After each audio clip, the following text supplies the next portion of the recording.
Assalamualaikum warahmatullahi wabarakatuh. Perkenalkan nama saya Fitri Rahmasari S, M.Eng 22351089 dari kelas 5F. Di sini saya akan membuat video di mana saya menyimak dan mempelajari video yang telah diberikan dengan mata kuliah Dasar Pemrograman Membuat.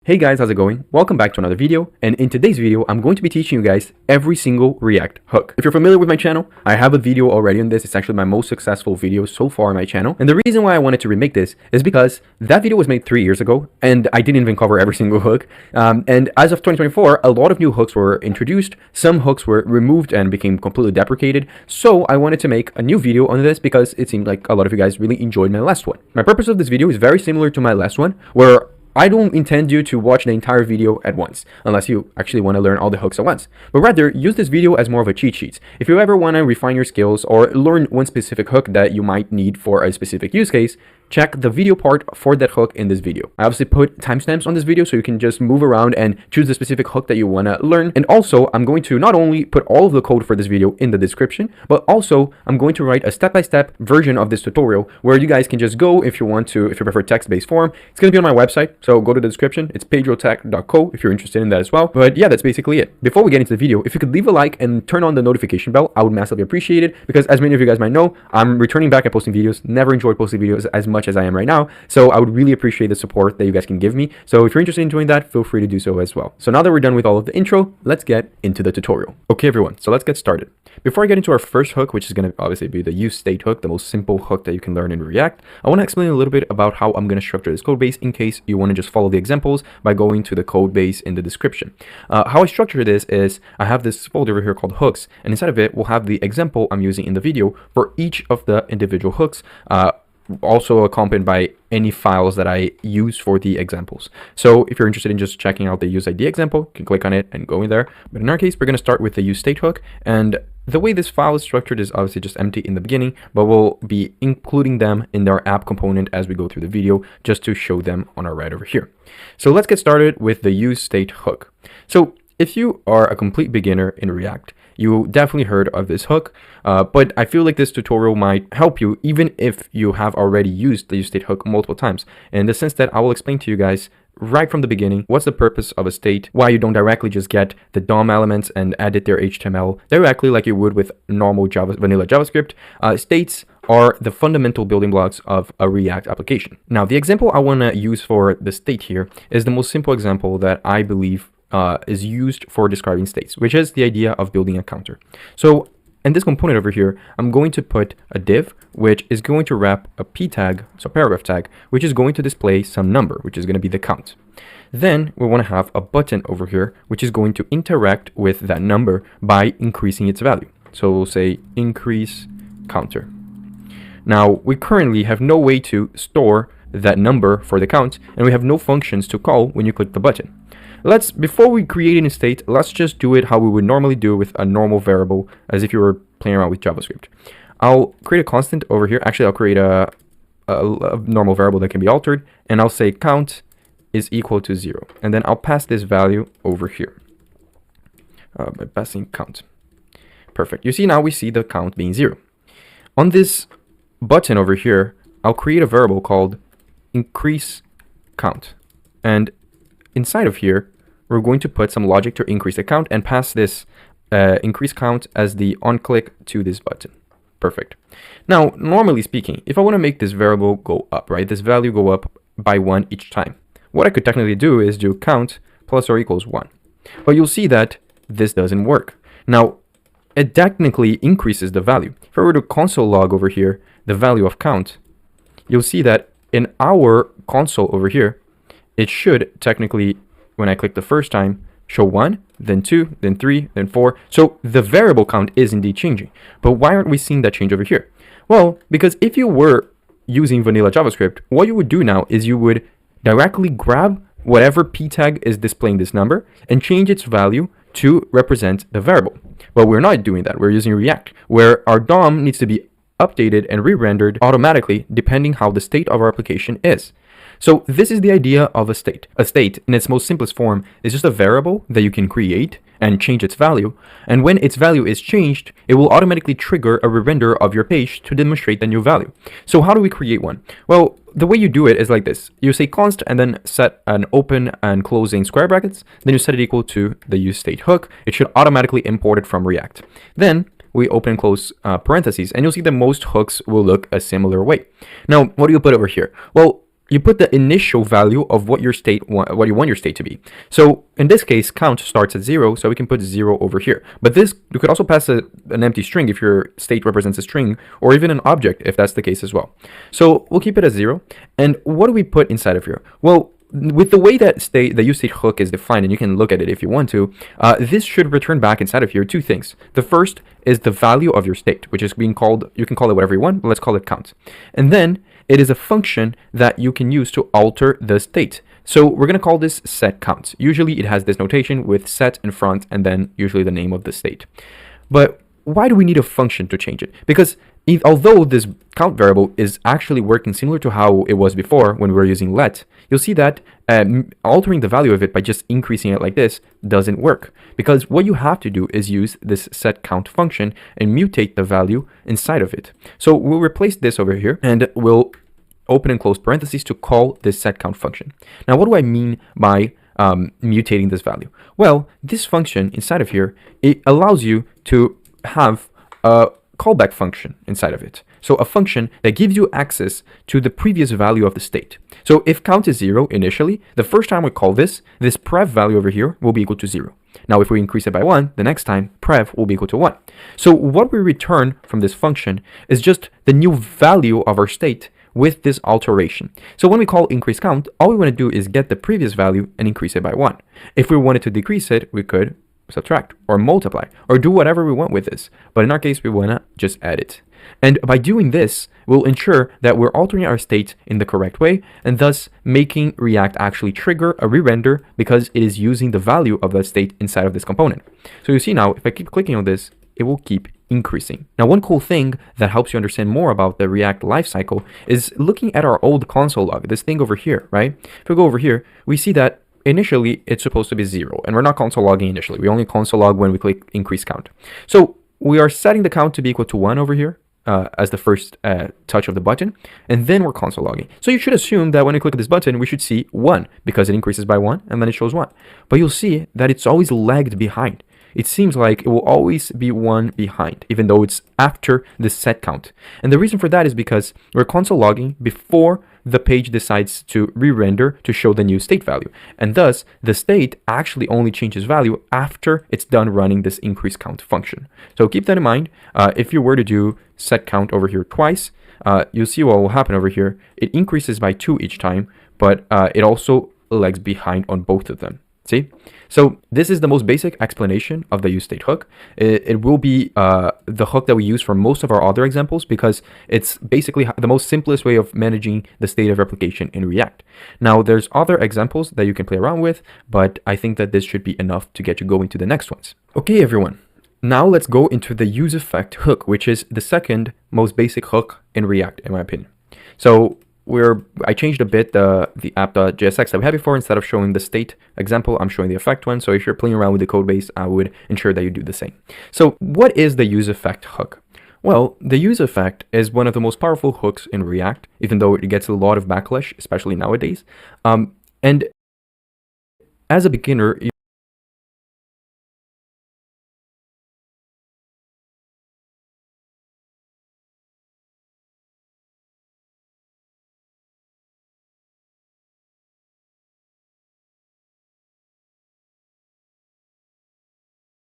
you will mostly use it for doing stuff like fetching data from an API immediately when your page renders. So what the useEffect hook does is it lets you run code after the component renders, depending on a set of circumstances. So if I had a state, for example, and I wanted to run a function every time that state changes value, I could use a useEffect for that. If I wanted to run a function every time someone goes into my website for the first time or renders this page for the first time, I could use a use effect for that. Now, how is that going to look like? Well, the example I want to give to you guys is the idea of fetching data from an API immediately when you go inside of the website. Now, I'm going to be using a public API that you guys can access. It is the JSON placeholder API. It just returns fake data for users. And in this case, we're accessing data for like some posts. So like as if you're in Facebook making some posts. But the idea is that we want to go into our website over here. And when I first render the page, I want to run a function that will fetch this data and display it in my screen. Now, keep in mind, doing this inside of your use effect is one of the methods you're going to be using a use effect for the most as a beginner.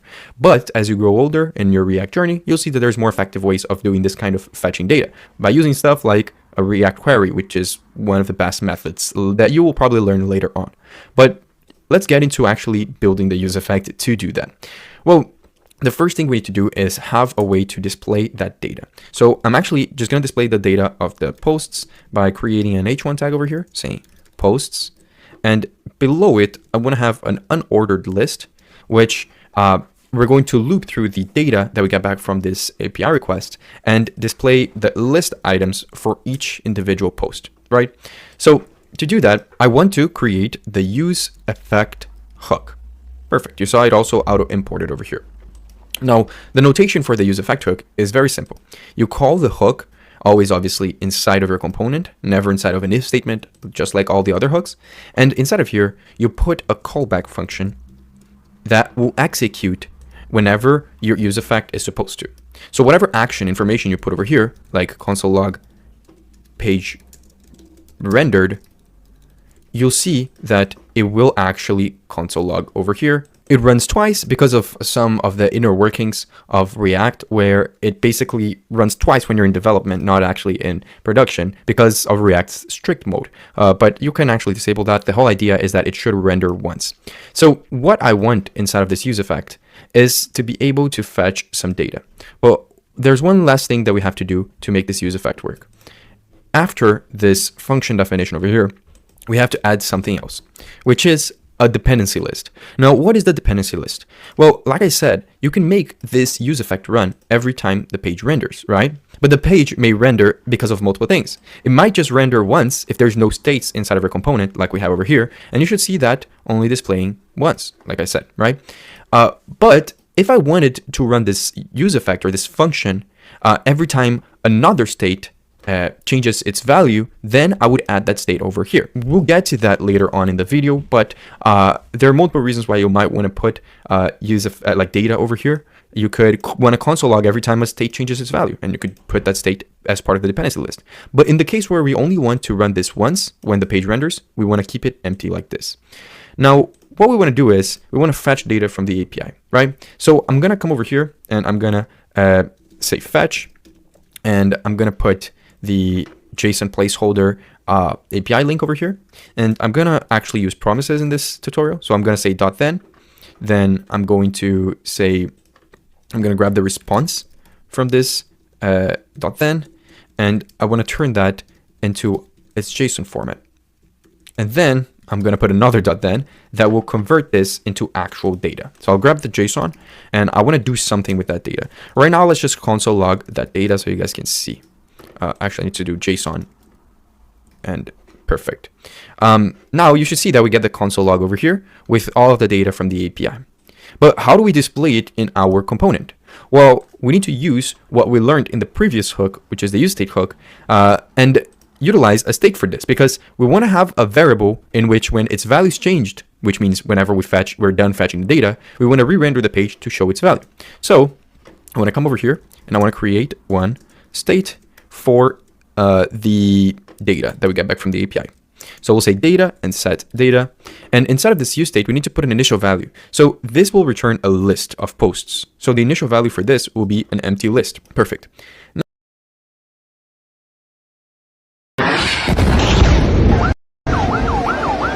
Assalamualaikum warahmatullahi wabarakatuh. Saya Bunda, Bang Kakak, Mas Mbak semuanya. Hari ini seperti kita tahu bahwa Palestina masih terus dijajah, Palestina masih terus berjuang untuk kemerdekaannya. Dan kita dari kejauhan. Now we need to change this to, instead of just console logging the JSON data, I want to set the data state to be equal to whatever list we get from the API. Perfect. Now to display this list over here, we'll delete this list item and add it back again later, but we'll just loop through this data.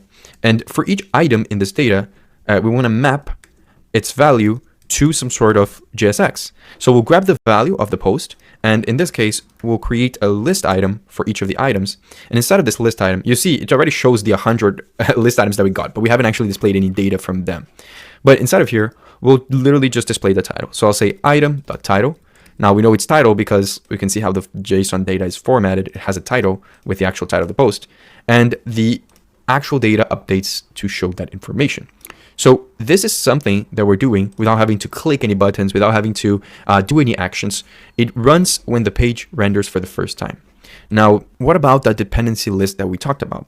Well, the best way I think to explain to you guys about this dependency list is to create another use effect that all I wanted to do is just console log the name Pedro.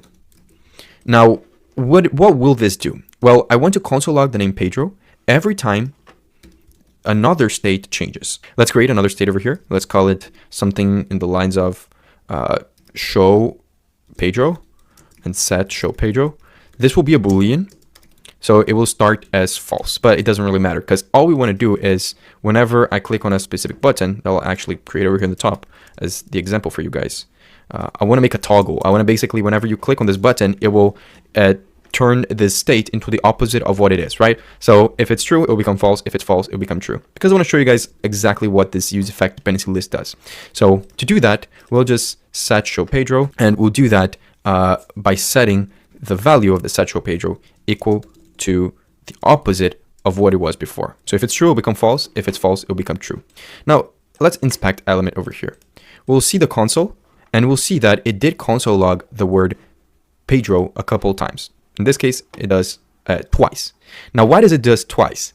Well, it does on the first render of the page. It does twice on the first render, like we said, but I haven't put a dependency list over here, meaning that every time any state in this component changes its value, it will trigger this use effect. That's why it's important for you to put a dependency list, because if I want this to only render whenever this is the first render, then we put an empty one, and you see now it's only showing twice instead of 4 times, because previously it would show twice when this page renders the first time, and then twice again when the data state is updated on this data fetching functionality over here.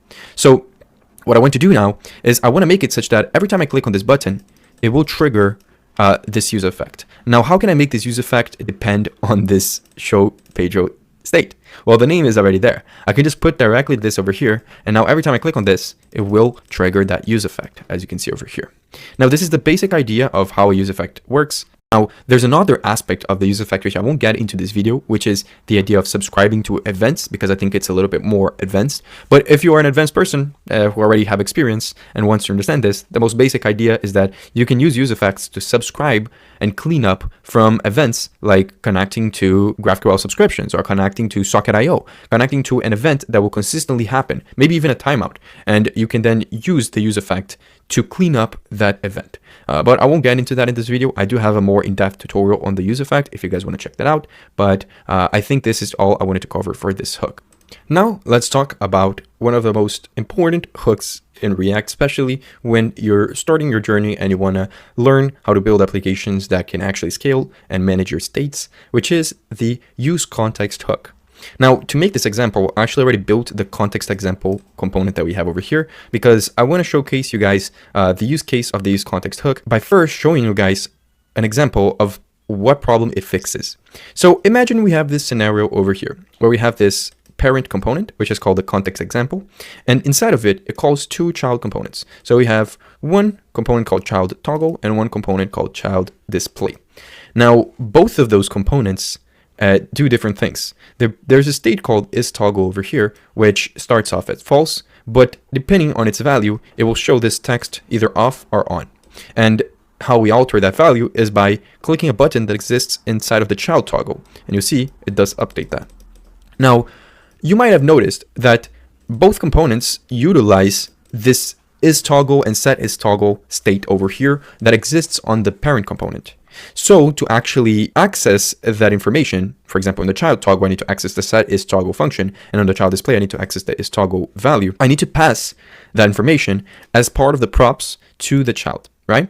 And imagine later on, you might need this information, this state that exists on this parent, on child components inside of this two child components. So imagine I have another component over here that would need this is toggle state. So I would have to pass it as prop as well. Now, what this does is it opens your app for some organization issues. It introduces a topic that is known in React as prop jelly, which, for example, if I wanted this grandchild component to access the is toggle, but I didn't need this is toggle as part of the child display component, I would technically need to have it been passed as props to then pass to this. So it's prop drilling because you're drilling this prop through this component without it actually needing. Only the grandchild needs it. But because of how it is set up right now, you would have to do that.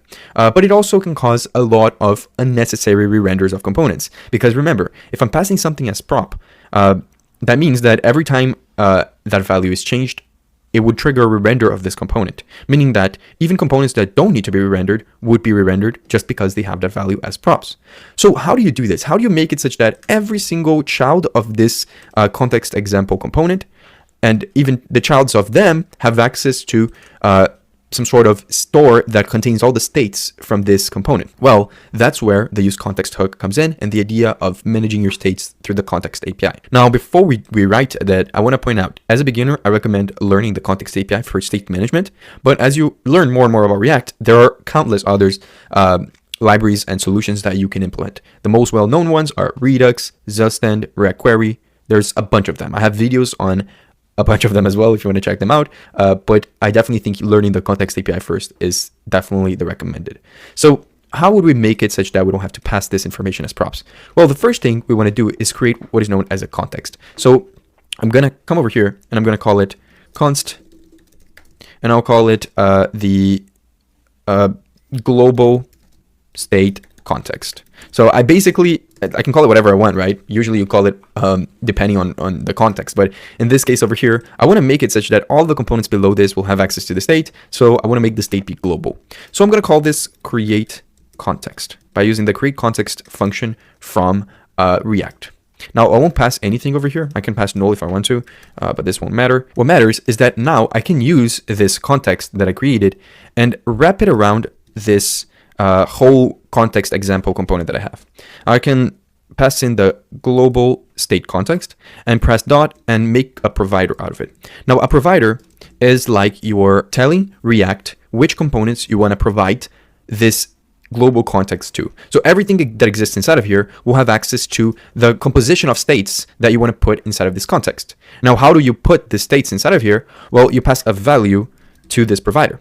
In our case over here, we only have one thing that we want to pass, which is both the isToggle value and the setIsToggle function. Those are the only two things that we really need. So what I want to create here is an object that will pass these two informations. So I'll pass the isToggle and I'll pass the setIsToggle. But if you had multiple states that you want to have to be accessed globally, you can also include them inside of this object over here. Now, this means that I can just delete both of these props, because what happens is now, I'll also delete it from here, sorry, and from here as well. Because now, if I want to access both the setIsToggle and the isToggle on these two child components, all I have to use is the use context hook, and you will grab values from a context that you provide it with. So in the child toggle, I want to grab the setIsToggle function. So I'll say const set it equal to use context, and I'll pass the context that I want to put inside of here. So I want to grab states from this context. That means that I can indeed grab the setIsToggle directly from this use context. I'll do the exact same thing here with the child display, but instead of grabbing the setIsToggle, I'll grab the isToggle. And you'll see that the whole app still works, even though I'm not passing anything through props. Now, this is the beauty of using a state manager, because you're able to create states that you can then use in multiple layers of your components. The example we gave before is the same. If I wanted to access this isToggle on a grandchild component that I create and call inside of here, I could technically just call this use context on there as well. And usually, I'm making all of these components in one file. Usually, you obviously have components in their individual files. So I would have a file for this child toggle and one for this child display. Technically, usually, you would export this global state context and just import it into all of those files. And you would put this on the top layer of your components, because everything that is inside of it, everything that this wraps around, will have access to the values that I put over here. So this is the most basic example and explanation of the use context hook that I believe. Now, again, if you want to get more into how to manage states and scale your applications, I would recommend learning more in-depth solutions like the ones I said before. Justin, React Query, Redux, there's a bunch of them. So yeah, that's basically it for the use context hook. Okay, everyone, we just finished learning the foundational hooks of React. Those three are the ones that I believe are the most beginner ones, the ones that you definitely need to understand. Now we get to a stage where we're learning a bit of the additional ones, where it's not the end of the world if you don't actually learn them. Especially when I'm talking about the use reducer hook. This is probably one of the most underutilized hooks that I've seen from React, and there's multiple reasons for it.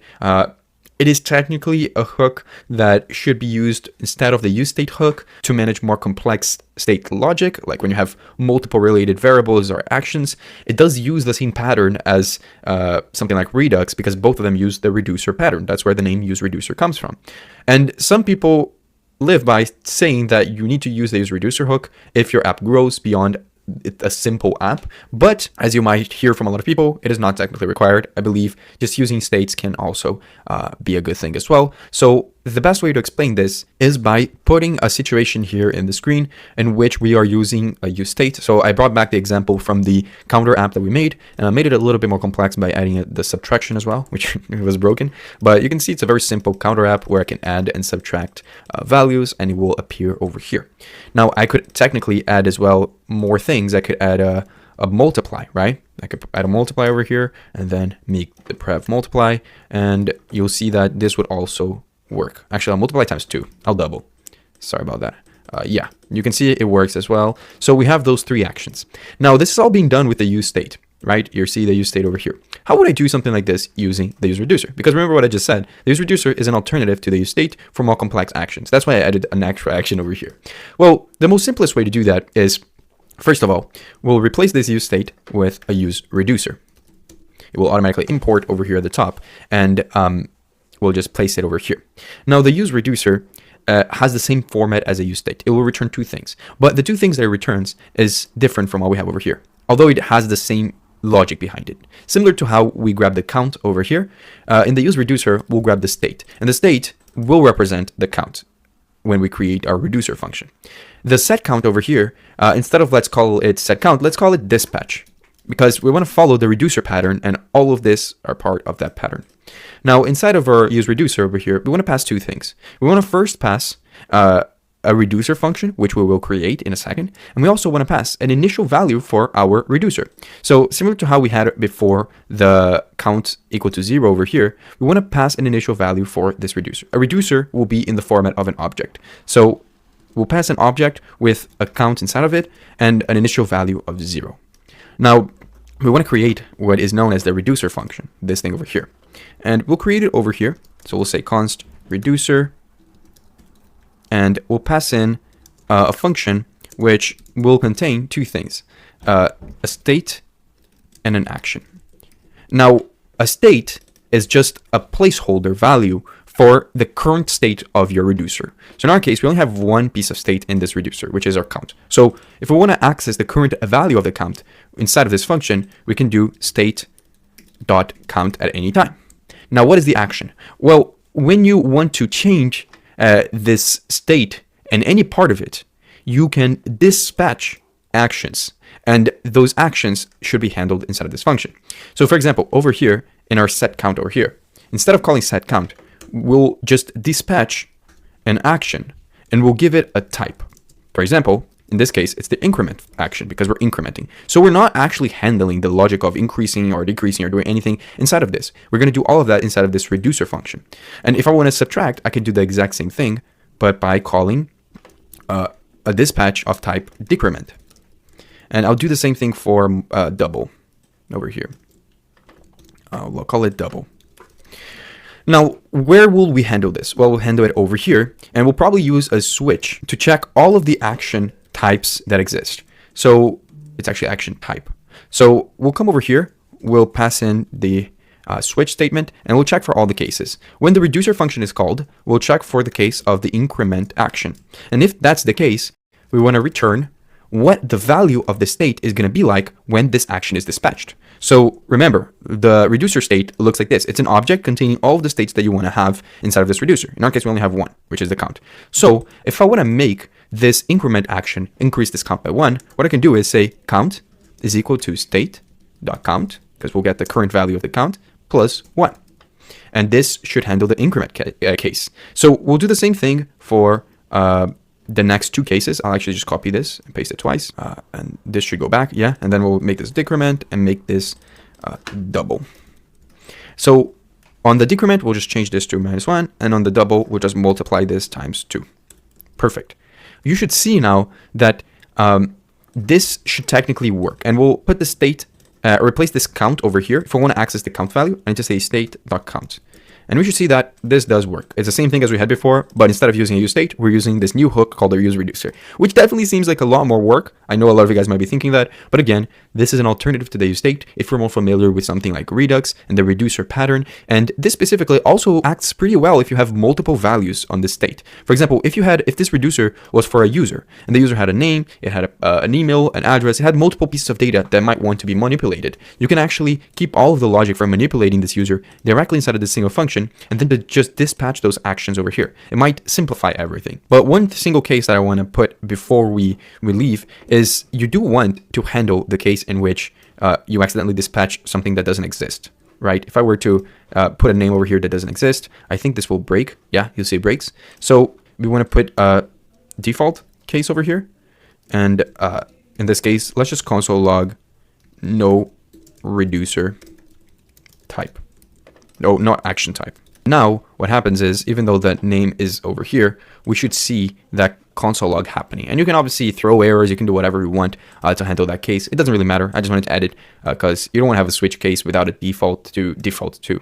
So this is the basic idea of the useReducer hook. Okay, now we're going to talk about the useRef hook. And the useRef hook is one of the coolest hooks in my opinion because they're almost like I almost never use it. And when I use it, it solves exactly the issue I'm trying to solve. And I love it for that.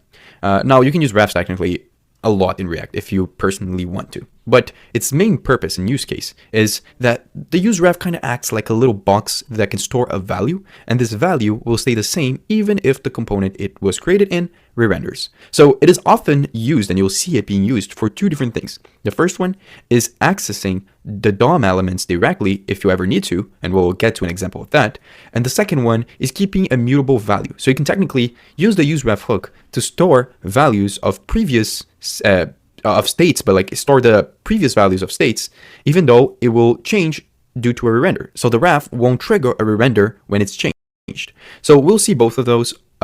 It's one of the ones where it takes a while for you to get used to it, but it is great to be used, especially when you want to hold values inside of your React application, but you don't want to display those values in your UI. So if you ever have a variable that you want to keep information of, but you don't want its value to change, but you don't want to display in the UI, meaning you don't want its value change to affect the re-render of your component, you could use the useRef hook. So let's start with the first example, which is accessing DOM elements directly, because that one is one of the coolest ones. So the first thing is if you have an input, and we'll return here just an input with a text, like a type of text. So type text. We should see that input over here, right? Now, if I want to get the current value of this input without using the useState hook, because if you are familiar with states and inputs, you should know that you can indeed keep track of whatever is typed on an input by just changing a state to whatever the value of the input is. But if you want to use a useRef for this, you can do it like this. You can create a reference to this input, let's call it input ref, and then set it equal to the useRef hook. Now, this useRef hook will allow us to make a direct reference to an HTML element. In this case, it will be the input. So we can come over here and set this as the reference by passing in a ref property and then setting it equal to our input ref. Now, if I want, I can create here a button that, let's call it on click. I'll create a function that all it does is just console logs the current value of the input whenever we call this function. To do that, I'll create over here a button right next to this input. So we'll create the button and we'll call it console log. Sorry about that, console log. and we'll pass in this onClick to this button. So onClick equals to onClick. Now, obviously right now, it doesn't matter what's typed over here, it will just console log value. But if I want to grab the current text written on the input, I can access all of the HTML properties of this element in the DOM by using the input ref .current. And this .current allows you to see all of that information from a ref. And the best part is that whenever you update a .current of a ref, which by the way is literally what a ref is an object with a .current inside of it, with a current property inside of it. Whenever you update this current, it won't cause a re-render, and we'll see that. But in this case, if I wanted to console log the value, I can just say input ref .current .value.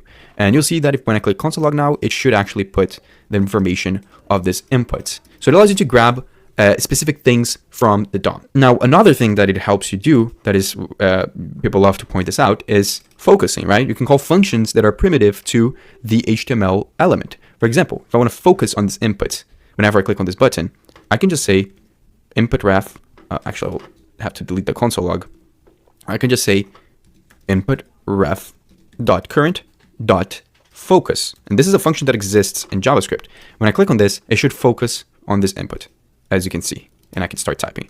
So this is the most common example of a use ref. But if you remember, I just said that if I change a value inside of this input ref, it won't trigger a re-render. For example, if I wanted to change the input ref .current .value, right, which we know represents what is currently typed on this input, and I want to change it to the word Pedro, you should see that when I click console log, which right now shouldn't even say that, but when I click this, it will change this thing to actually say Pedro. But if I were to create a use effect over here, right? Remember the use effect? If I were to create a use effect that updates, and it will trigger this function. We're not going to put a dependency list. It will trigger this function every time the page re-renders. And we console log the text page re-rendered. You should see that obviously it console logs initially. Then I'll type this once and I'll change it to Pedro. Even though the UI changed in a way, it didn't trigger a re-render. If you were using a state for this, it would definitely trigger one. So this is the main two use cases of a ref. Another use case is keeping count of the previous state of a state. So the previous value of a state. So I'm going to show you guys what this means. Let's create a state here and use the example that we've been using throughout this whole tutorial. We'll create a count. So a counter state. We'll start at 0 and we'll call it count and set count. Now let's change this to have a p tag that will display that count, and we'll say just straight up count, and then we'll have this button which, like before, we'll just call a set count function to increase. So we'll say prev is equal to prev plus 1, and we'll change the name. I'll close this and we'll change the name of the button to increase or increment. Perfect. So we have this counter example. We've been dealing with this through this whole tutorial, right? Now, what if I want to constantly keep track of the previous value of the count? So whenever count is 11, I want to keep track of what the value of this state was before. Obviously, because of the nature of this specific example, meaning to get to 11, the previous value had to be 10, it's kind of redundant. But states that can have multiple variations of its values, this could be very useful. Now, if I wanted to do that, what I can do is, first of all, set up a use effect that will be called every time the count changes, and we can do that by passing the count to its dependency list. Then what I can do is create a previous count ref. So I'll say const previous count is equal to use ref, and we'll set it initial state to 0 because that's the initial count. Now I want to display that p tag over here as well, and we'll actually put a label to this. We'll say previous count, and we'll put a count to this one. Nice. Now we'll pass in to this value the previous count .current. Now you might think this is weird because previously the .current value had stuff to it. It wasn't a number or a string, but now it is a number because we set it to be. We didn't pass this as a reference to a DOM element. We're using it as an actual variable. Now when I click increment, you'll see that the count goes up, but the previous count doesn't because we're not doing anything with it. What we want to do is make it such that whenever the count changes, we want to set the previous count equal, previous count .current equal to the current count. So you'll see that it will always be equal to the previous version of the count state. So it's a good way for you to remediate how your states are changing and understanding how your app is working without actually causing issues like re-rendering. The best analogy I've heard for the useRef hook is that it's like a sticky note that you can attach to a DOM element or a variable, and you can read and write it, but it doesn't really affect the rest of your component's behavior unless you explicitly use it. So it's one of the most important hooks in React, in my opinion, one of the most underused hooks as well.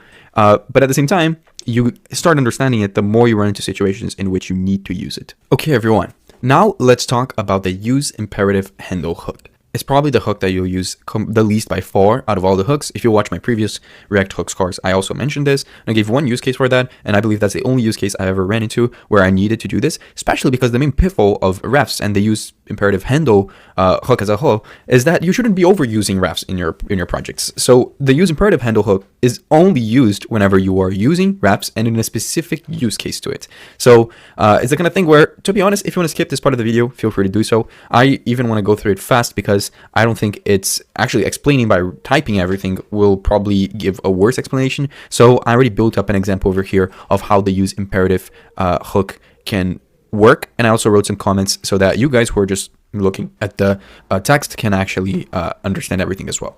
So the use imperative handle hook works by basically allowing you to customize the ref you decide to expose to a parent component.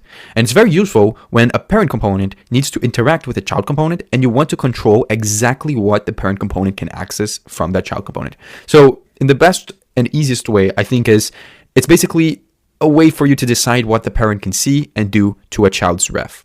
And the way you can do this is, for example, when you have a parent component, and in our case, it's the imperative handle example that we are displaying here in the screen. And imagine in this example over here, in our parent, I want to have buttons that directly interact with a ref that exists in one of its childs. Now, in this example, you have two buttons, right? We have a button to focus on an input and a button to clear an input, and they both work, as you can see.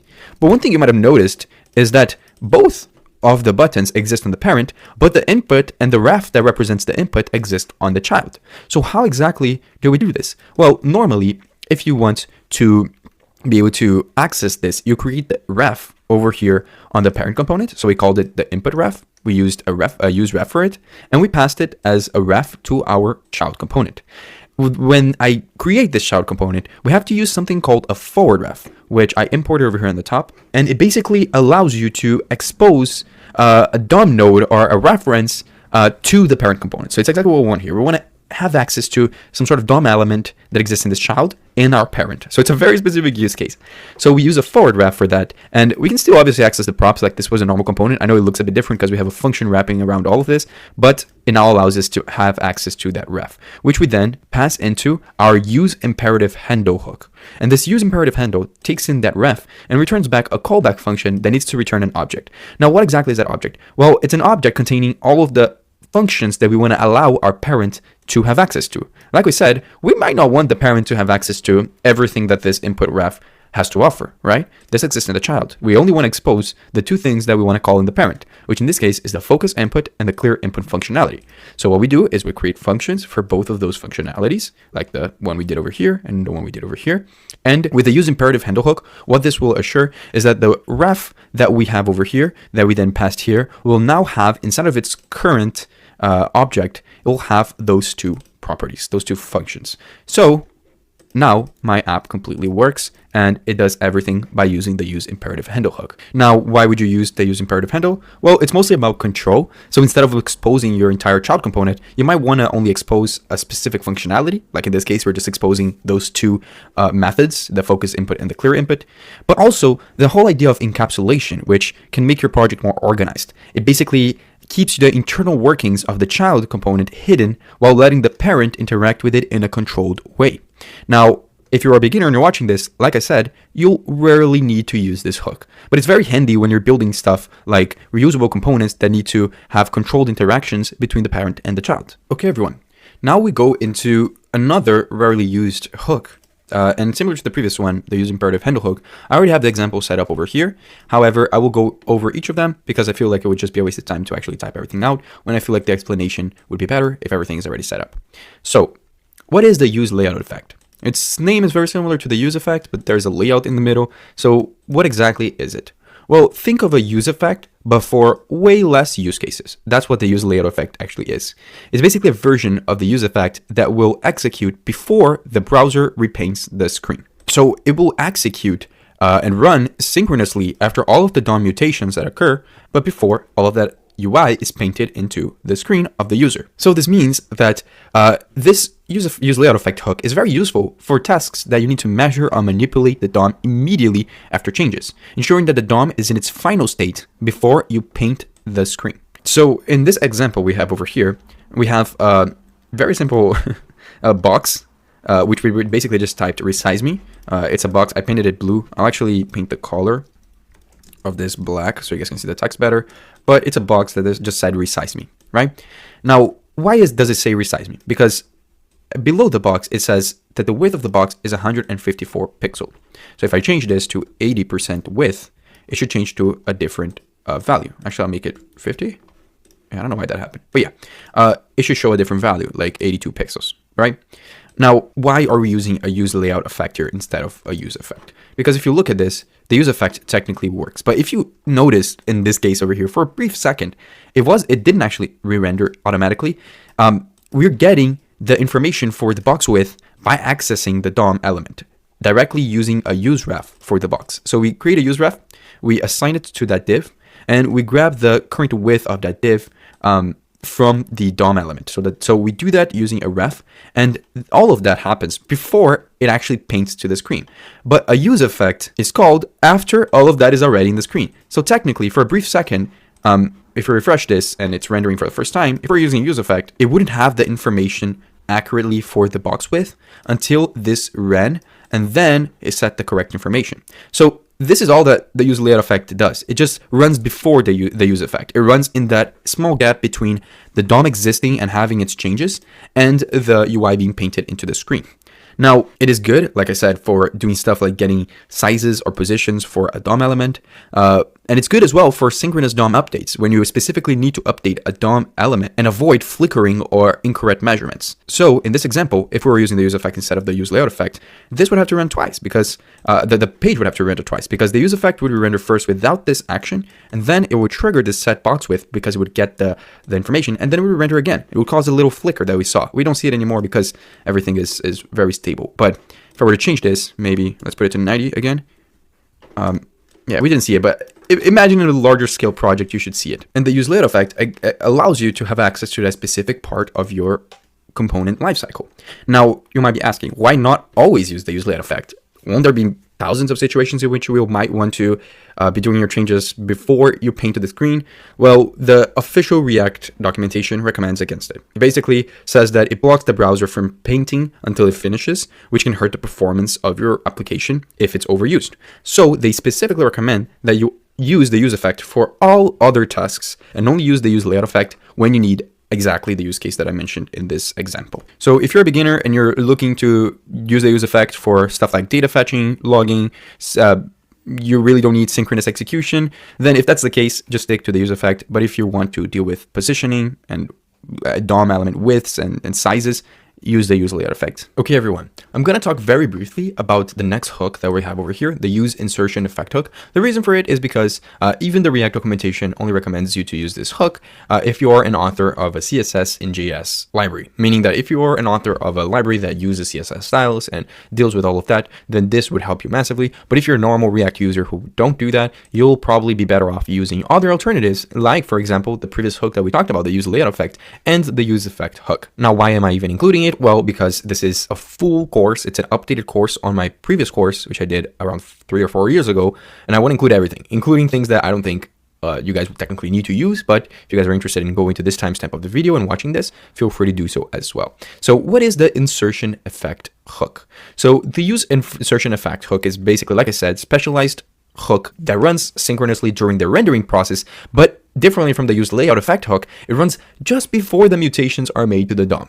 So it is designed for cases where you need to insert styles, meaning CSS styles or style tags, like we have in this component over here, into the DOM during rendering to ensure that they're actually applied immediately.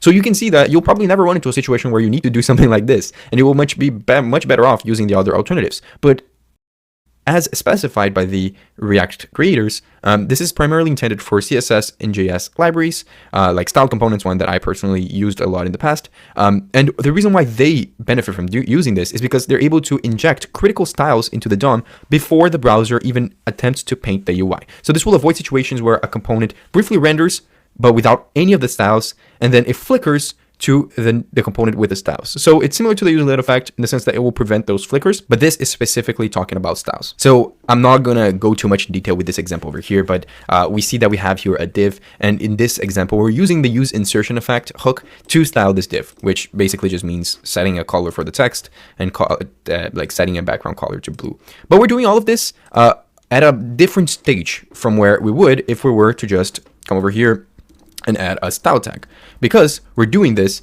before the DOM mutations happen. And like I said, this can be very beneficial in some cases. Obviously, we aren't seeing the benefits over here, but you're able to see a specific use case of it. It's very similar to a use effect hook. And obviously, in this case over here, we're creating a style document element and appending it to a specific part of our document. And this use insertion effect will run during the rendering phase. Then it will insert the style tag with the dynamic styles that we want into the head of our document, and the browser will apply all the styles right before painting, which, like I said, will ensure this not to flicker. And when the component unmounts, which is the return similar to a use effect cleanup method, it will clean up all the inserted styles. So this is the use case. I'm not going to spend too much time in this. Also, this is a very new hook, so you need to make sure that you even have the version of React to support it. And there might be some browsers that don't support it because obviously it's a new version, so it's something that needs to be more and more adapted with time. But like I said, it has a very limited use case, so if you're a beginner, I wouldn't even attempt to understand it. But that's basically the best explanation I can give for this.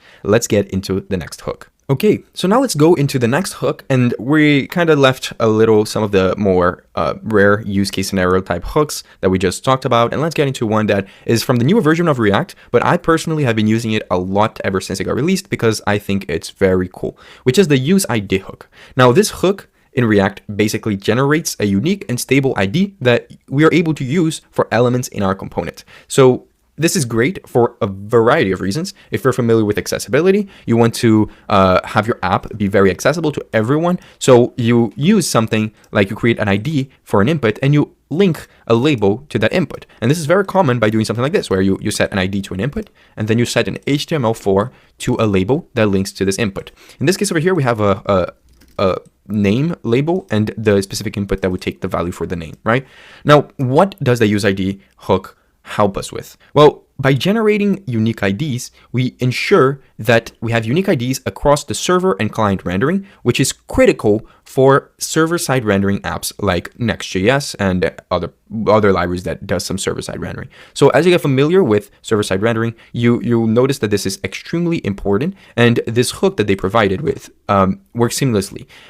It provides this ability to ensure consistency and stability across the renders of your components, and it will prevent any type of ID collision between your labels and your inputs. Now, we have here, as an example, how we used to do this is we would just set an ID and an HTML4. Obviously, they're the same since we're linking both this label to this input. And if you went over here, you would see in the element that the specific element for this input and this label has an ID of input1, which I specifically set over here. Now, with the use ID hook, what I can do is I can come over here.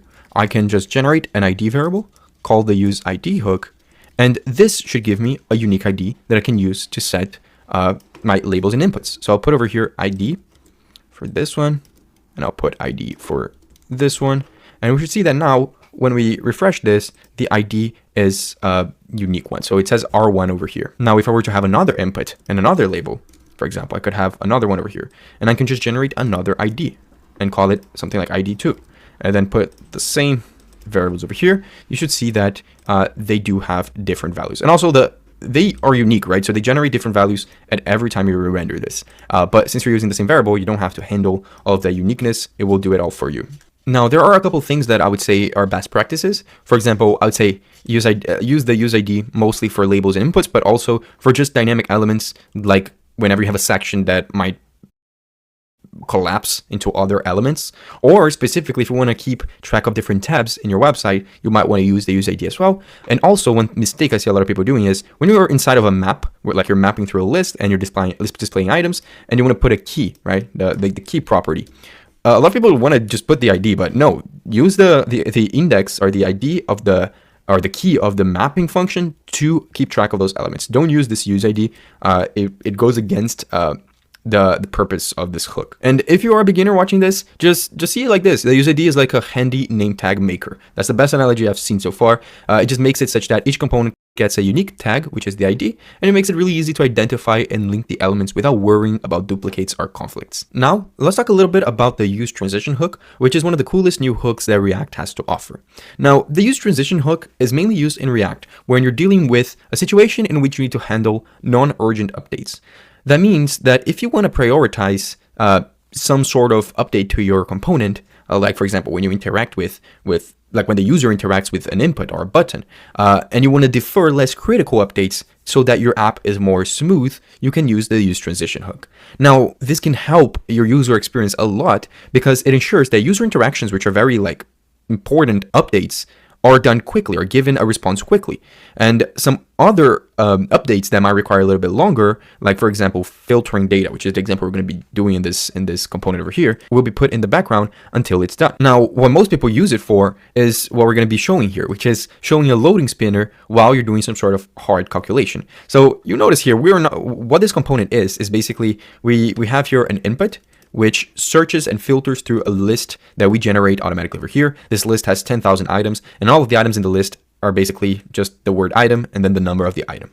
So what we do here is, as we type on the list, we're able to filter for the specific items that we're writing, right? So for example, if I put one over here, there's only one item with this because there's 10,000 items, but it will automatically filter everything. But it does feel a little bit like not smooth because as I'm typing this and as this list grows, it will indeed need more time to calculate stuff. For example, if I were to put another 0 over here and I were to continue typing this, it's still smooth. But if I were to add more and more, right, this would get pretty tough.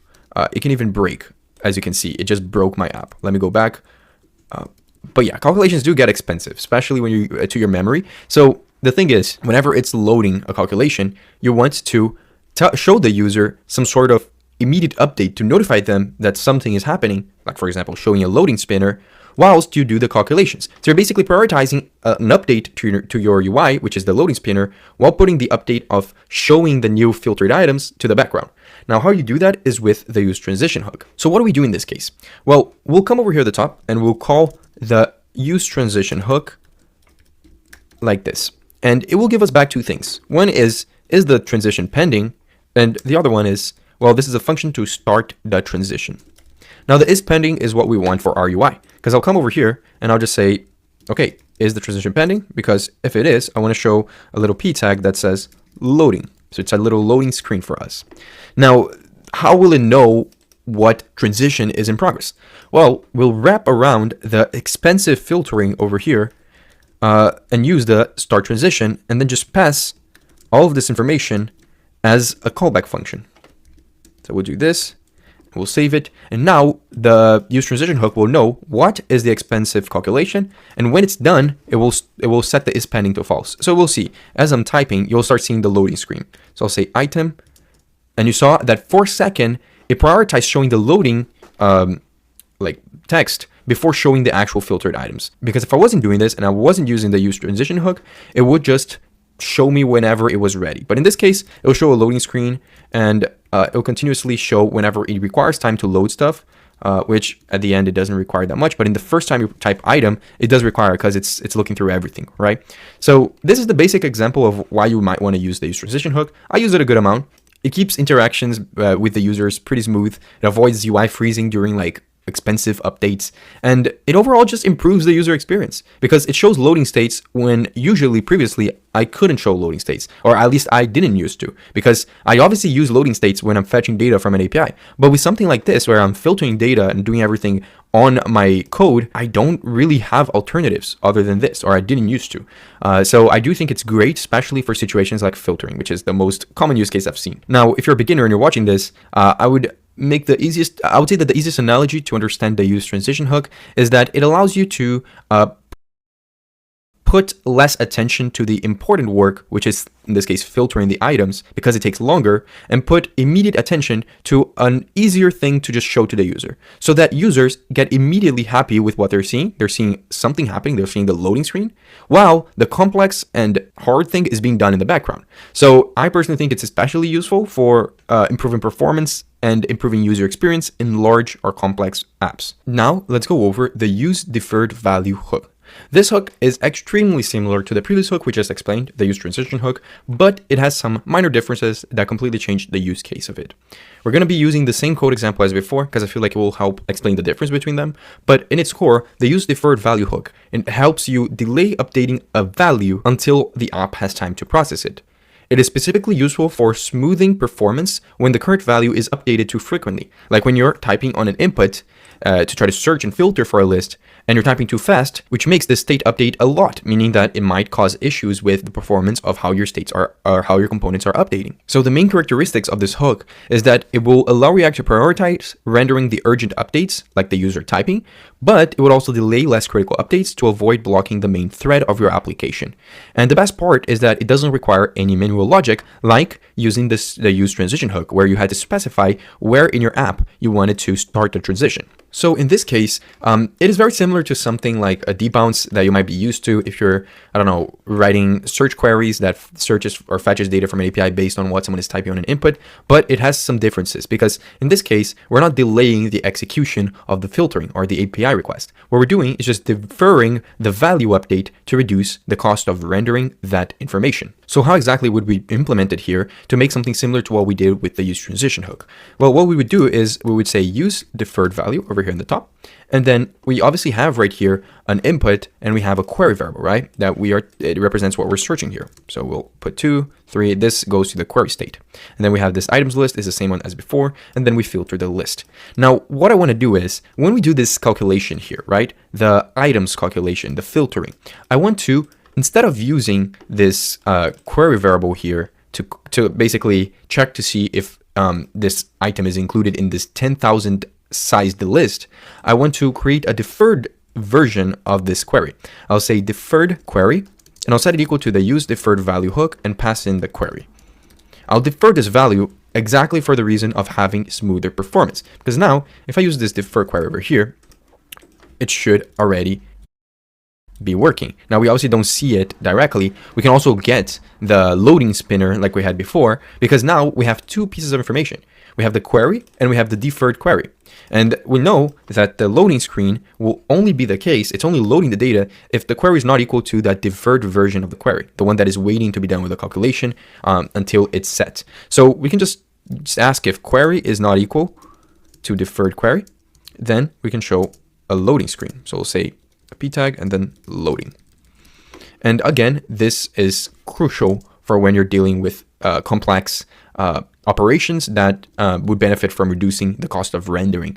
And it's mostly with like something like typing fast, like I'm trying to do right here, but it will actually not make you run into issues where it's taking a lot of time to filter through that list. Now, you might still be wondering, how is this different from the use transition hook? Well, it differs in what it does, when to use, and how it works. Because what it does is it defers a value from propagating immediately, when the use transition hook, on the other hand, defers the state to update or render some sort of task. And then on the part of when to use, you would probably use the use defer hook whenever you're working with frequently changing values, like this input. And it just happens that the example I used for the use transition also involved typing on inputs, but the use transition is mostly used when you specifically need to render heavy UI or updating a specific state. And finally, the way you use it is different, because this will automatically delay the value. When the use transition hook, you need to specifically wrap whatever you're trying to calculate around with the start transition function. So this is one of the most useful ones, I think, from the new hooks that we have so far, together with the use transition hook. I think there are things that a lot of people probably didn't realize would really benefit them and their projects, and React is really handing down the the whole part of improving performance, because that's definitely something that will help React in the long run. Now let's talk about the use sync external store hook that was recently introduced in React 18. Now, to explain this hook, I made this example component over here, which is a very simple component that just fetches data from the Pokemon API and displays the list of Pokemons. Now, we're going to change this hook to be using the useSync external store, but in order to do that, I want to just explain a little bit about what this hook is. Well, the useSync external store hook is designed to let components be able to subscribe to external stores, like for example, global state libraries or custom state managers, in a way that's very safe for concurrent rendering. This was introduced in React 18 to solve issues with concurrent rendering when you're dealing with situations like this. It ensures that your component stays in sync with whatever external state you need, and it avoids issues like tearing, which is basically when your rendering is inconsistent during updates. Now, the use sync external store hook looks like this. You'll create a variable called state, and we're not currently implementing on this example. I just want to show how the hook actually looks like, but we'll create a variable called state and set it equal to the use sync external store. And then this hook, you need to pass technically two things, but you can also optionally add a third thing. The three things you need to add is, first, a subscribe function. So we'll have to create that, which will register a listener for any external state changes. Then you'll also pass in a get snapshot function, which will also create, which its main purpose is to return the current state of a store. And then there's also the optional thing that you can pass here, which is a function called get server snapshot, which this is specifically meant for when you want to provide a snapshot for server-side rendering. So in this example that we have over here, what we want to do is create a custom store that will fetch the Pokemon data from the API. It will update the state and notify all subscribers of this store when the data is ready. This means that you can create a store for some sort of API data and have a lot of components subscribe to the store so that they can be synchronized with how the data is updating. So how would we do it in this case? Well, I'll create another file over here inside of our useSync external store folder, and I'll call it the Pokemon store.js. Inside of here, I'm going to create the things that I need for this, like the subscribe and the get snapshot. Since I'm not using server-side rendering for this, I'll remove that. But we'll create those and we'll import it on this file. So the first thing we want to have a store for something like this logic of fetching Pokemons is creating a state variable. So we'll create a state, and it will be an object, and we'll have one piece of information, one property called Pokemons, and it will be an array. And we'll call this the initial state. Then we'll have some listeners, which will also be a list because it will be the list of our subscribers. Then we're going to have a function over here that is going to fetch the data and update the state. So inside of here, we're going to create and export a fetch Pokemon's function, which will be async. And we already have that logic, so I'll just paste it over here. I'll grab this over here, paste it. Now, one thing you might have noticed, I'll delete this. One thing you might have noticed is that we don't have a set Pokemon's state like we have over here. So instead of saying set Pokemon's, what we can do after we get the data is we can set the state variable that we have at the top equal to Pokemon's, and then set the data dot results inside of here, because data.results is how we get the information from the Pokemon API. And then we can use that listeners array to loop through each of the listeners, so every single component that is subscribed to this, and we'll call a function called listener, like this. And then we'll go through the listeners array, which contains all of the components that are subscribed to this store, and we'll grab each listener. React will automatically set this callback function to have this listener function, which we can then call. So React does this for us. And then this will notify all of the subscribers. And then down here, we're going to just create a variable called the get state. It's a getter for this state, the state of our store. And we'll also have to create the subscribe function. So I'll say subscribe is equal to listener, because this will be passed by the useSync external store hook as well. And inside of here, we'll grab the listeners array. So if I want to subscribe a component to this, I'll just grab that array and push the listener that we're connecting through the hook And then when we finish this, we also want to clean this up and return back function where I said listeners is equal to listeners.filter, and we'll just filter out if the listener is already there. So I'll say L is not equal to listener. This is just some logic to keep it. I know it's a bit confusing, I recognize that, but this is a very common pattern that you might see when creating a store like this, and it makes it very easy because now we can remove all of this logic from here directly, and in this sync external store, we can grab the subscribe function from that file. We can also get the get state function, or the function, the getter that we created from this file as well. Now we'll delete the state. We don't even need a state anymore because this will handle everything for us.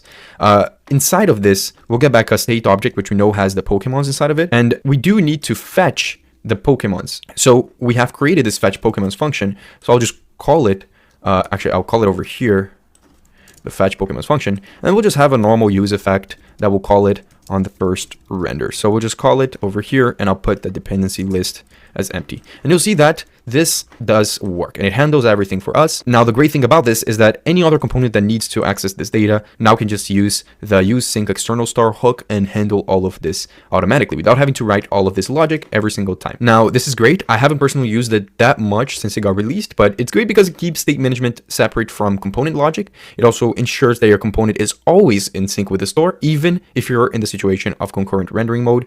And I think it's a pretty simple structure when you get used to it. Now, one thing you might be questioning yourself is, why didn't we just do all this logic inside of a context and then use the use context hook to grab that data? Well, there's a couple of things that differ between doing that and using the use sync external store. I think it mainly differs on purpose, performance, and reactivity. So talking about the purpose, the use sync external store, like I said, the purpose of it is just syncing React components with some sort of external store. Whilst the use context hook and creating a context, its main purpose is something else. It's sharing state and data across a component tree. Now, you can indeed do something similar using either of those. But where it becomes very different is the performance, because with the use sync external store, it's specifically optimized for React concurrent rendering, and it will avoid unnecessary re-renders. Whilst the use context, every single component that is consuming the context will re-render when the context value will change, which in some cases might cause performance issues. Now, the last thing is reactivity, because the use sync external store components only update when the store changes, whilst in the use context hook, the context triggers updates for all of its consumers, even if some of them don't need change, which goes hand to hand with what I just said about performance.